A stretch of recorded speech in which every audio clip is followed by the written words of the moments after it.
अस्सलाम वालेकुम। Mathematics class 10 unit number 1 quadratic equations exercise 1.1 हम आज करेंगे, लेकिन उससे पहले थोड़ा सा एक इंट्रोडक्शन हो जाए क्वाड्रेटिक इक्वेशंस के बारे में। क्वाड्रेटिक इक्वेशंस की जो स्टैंडर्ड फॉर्म है वो मैं यहाँ पे लिख के आपको दिखाना चाहती हूँ और उसके बारे में हम समझेंगे भी। तो ये देखें, a x square plus b x plus c is equal to zero. तो ये जो मैंने लिखी है इक्वेशन, ये क्वाड्रेटिक इक्वेशन की स्टैंडर्ड फॉर्म है। इसको समझ लेते हैं कि यहाँ पर जो फर्स्ट टर्म है इसकी वो है, उसमें x की जो डिग्री होगी वो 2 है, और जो सेकंड टर्म है उसमें x की डिग्री है 1, जो कि इनविजिबल होती है, उसे लिखा नहीं जाता, कंसीडर किया जाता है उसमें पावर 1। और जो इसकी लास्ट जो इसकी टर्म होती है वो विदाउट वेरिएबल उसको लिखा जाता है। तो ये c जो है यहाँ पर ये है कांस्टेंट, और जो x और ये एक्स स्क्वेयर ये हैं इसके वेरिएबल्स, और ये a और b जो हैं इन्हें कहा जाएगा कोएफिशिएंट्स।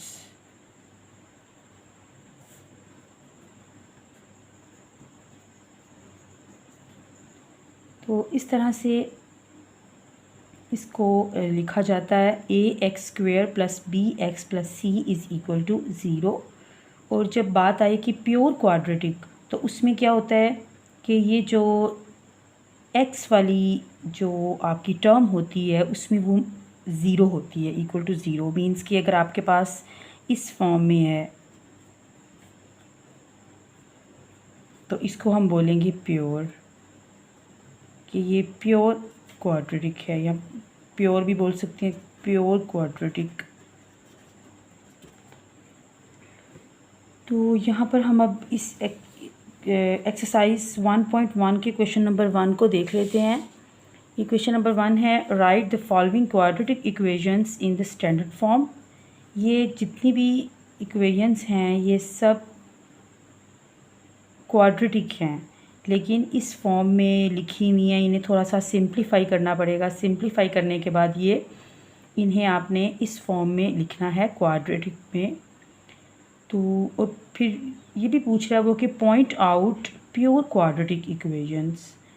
फिर सोल्व कर लेने के बाद, सिंप्लीफाई करने के बाद जब इसकी स्टैंडर्ड फॉर्म बन जाएगी, तो अगर तो इसकी फॉर्म इस तरह की बनेगी कि उसमें तीनों टर्म्स होंगी। फर्स्ट टर्म जो होगी उसमें x की डिग्री 2 होगी, सेकंड टर्म में x की डिग्री 1 होगी, और थर्ड टर्म आपकी कोई कांस्टेंट होगा।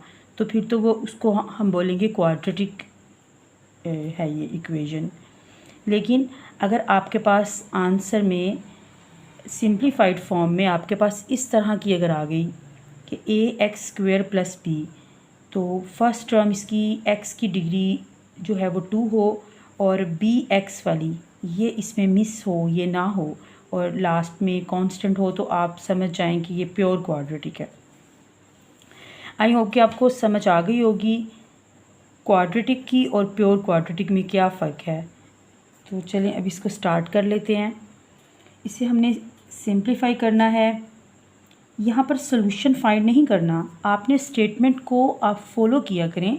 स्टेटमेंट को ज़रूर एक बार रीड कर लिया करें क्वेश्चंस करने से पहले। स्टेटमेंट आप पढ़ेंगे तो आपको आइडिया होगा कि इस क्वेश्चन का हमने क्या करना है, क्या गिवन है और रिक्वायर क्या है।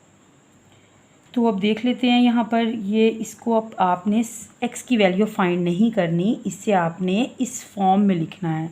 ये एक्चुअली क्वाड्रेटिक इक्वेशन है, लेकिन इस तरह से लिखी हुई है। तो चलें हम इसे सॉल्व करते हैं। अच्छा, ये फ्रैक्शन में है, तो सबसे पहले हम इसकी फ्रैक्शन में जो यहाँ पर जो भी लिखा हुआ है इन्हें हम यहाँ से रिमूव करेंगे। हाउ टू रिमूव, तो ये मैं आपको बहुत आसान सी इजी सी ट्रिक बताती हूँ कि जब भी कभी इस तरह से हो कि फ्रैक्शंस आ जाएं, तो इक्वेशन में फ्रैक्शंस आ जाएं, तो आप उन फ्रैक्शंस में लिखा गया जो भी है, नंबर्स हैं, अलजेब्राइक एक्सप्रेशन है, कुछ भी है, तो आप उन्हें कंबाइन करके मींस के उसको कंबाइन करके आप मल्टीप्लाई कर दें both side like this.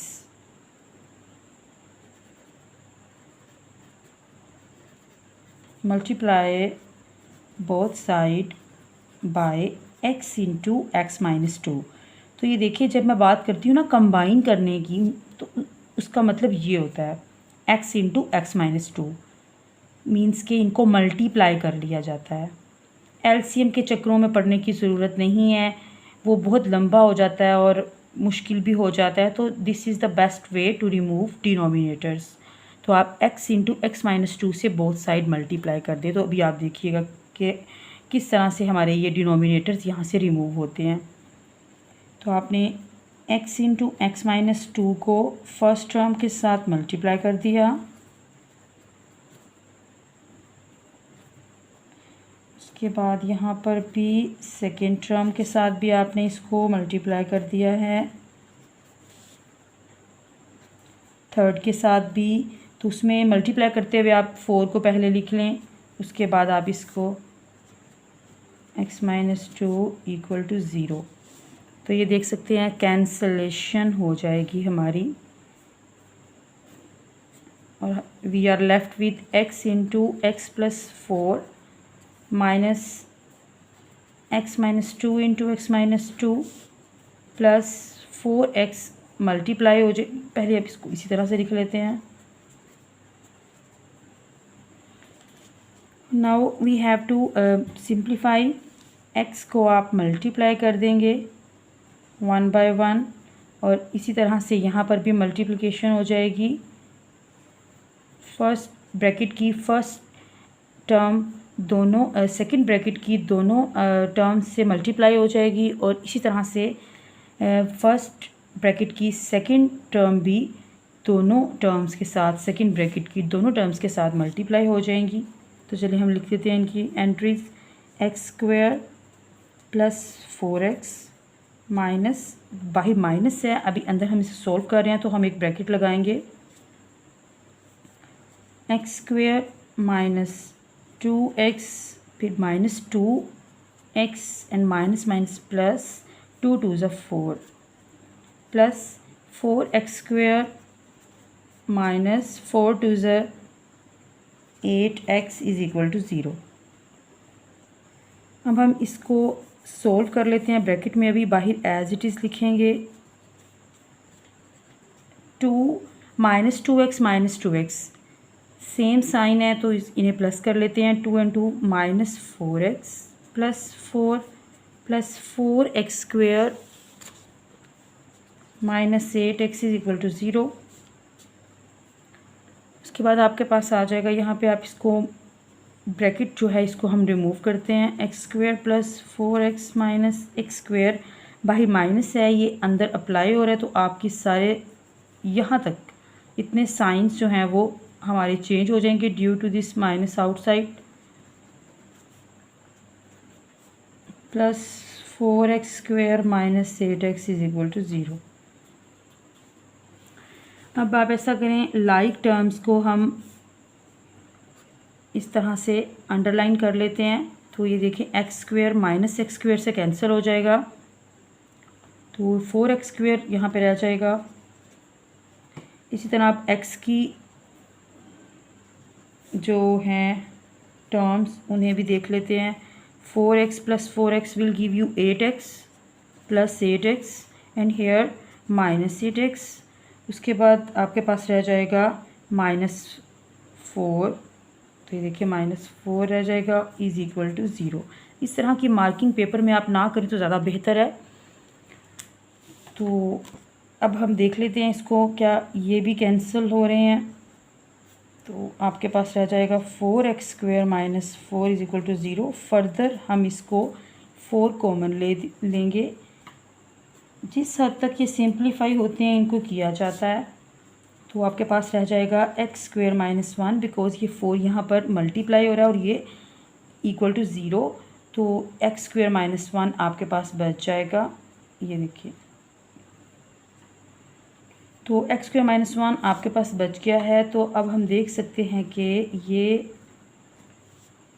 Pure quadratic है बिकॉज़ इसमें x वाली टर्म नहीं है, तो इसको हम बोलेंगे कि ये प्योर है, प्योर क्वाड्रेटिक। बाकी क्वेश्चंस भी इन्हीं लाइंस पे होंगे। इसी तरह से सिंप्लीफाई करने के बाद आपने चेक करना है, अगर तो इस तरह की फॉर्म आएगी, 3 टर्म्स होंगी, एक टर्म x³ की पावर में 2 होगा, दूसरी टर्म में x की पावर में 1 होगा और थर्ड टर्म जो होगी वो कोई भी नंबर होगा, कांस्टेंट होगा, तो आप बोलेंगे कि ये क्वाड्रेटिक है। अदरवाइज़ उसको हम प्योर, अगर इस फॉर्म में होगी तो इसे प्योर बोलेंगे। तो आई होप कि आपको समझ आ गई होगी बहुत अच्छे से। बाकी क्वेश्चंस आप कीजिएगा। अल्लाह हाफिज़।